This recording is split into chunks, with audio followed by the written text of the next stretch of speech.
Bismillahirrahmanirrahim. Assalamu alaikum students of class 9th. Today we will solve a question related to congruent triangles.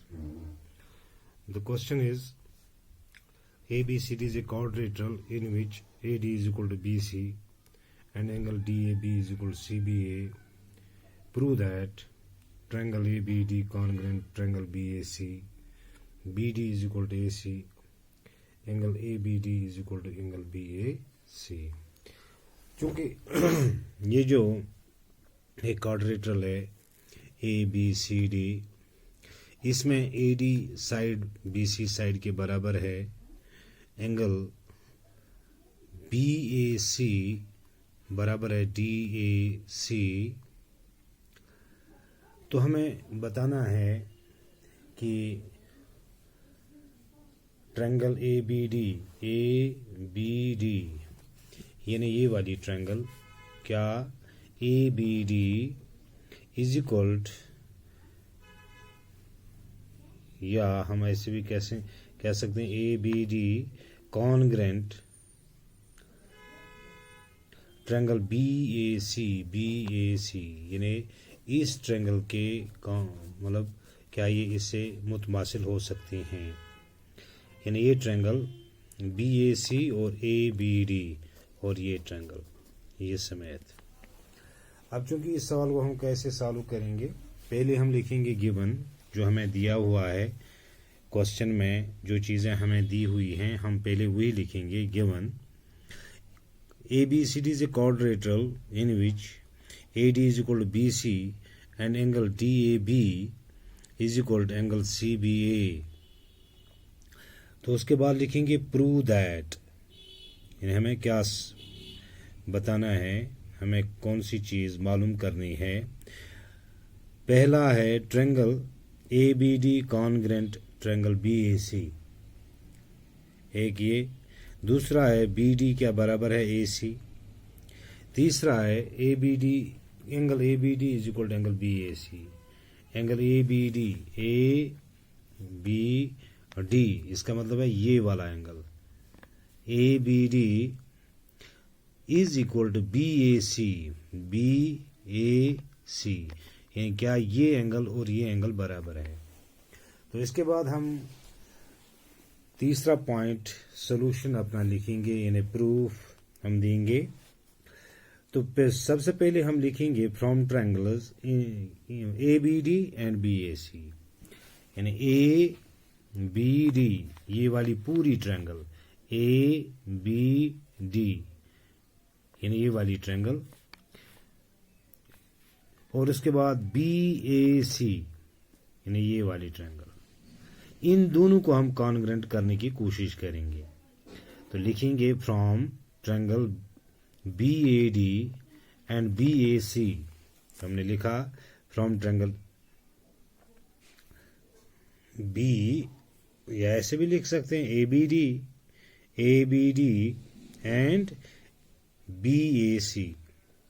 तो यहाँ हमें A B is equal to A B, ये क्या है given है, sorry ये common है गिवन नहीं। A B is equal to A B, ये एक ट्रायंगल में भी आता है दूसरे ट्रायंगल में भी आता है, इसका मतलब है ये साइड जो है ये दोनों ट्रायंगलों में कॉमन है। तो इसलिए हमने लिखा A B is equal to A B common. उसके बाद हम लिखेंगे डी ए बी ये पूरा angle D A B is equal to angle B A C, D A B is equal to B A C,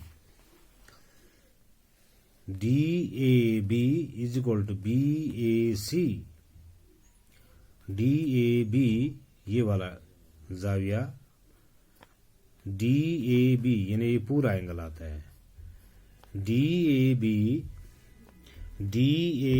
is equal to B A C, D A B is equal to B A C. ये क्या हमें given है, यहाँ पर असल में D A B किसके बराबर है, CBA, DAB is equal to CBA, angle CBA. DAB is equal to CBA, ये पूरा एंगल CBA.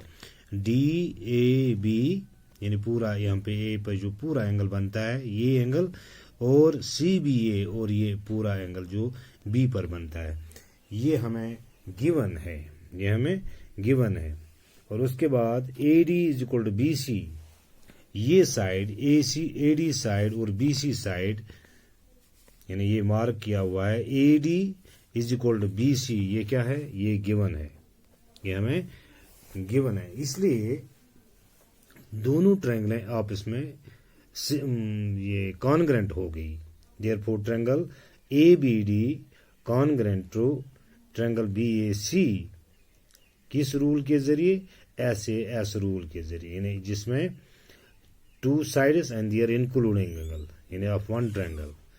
इसी तरह two sides of the another triangle, two sides and their including angle जब बराबर हों तो दोनों ट्रायंगलें आपस में कॉन्ग्रेंट हो सकती हैं या होती हैं. हेनस इसलिए हम कह सकते हैं BD is equal to AC, जो हमें प्रूव करना था. इसलिए BD जो है, BD किसके बराबर होगा, AC के बराबर.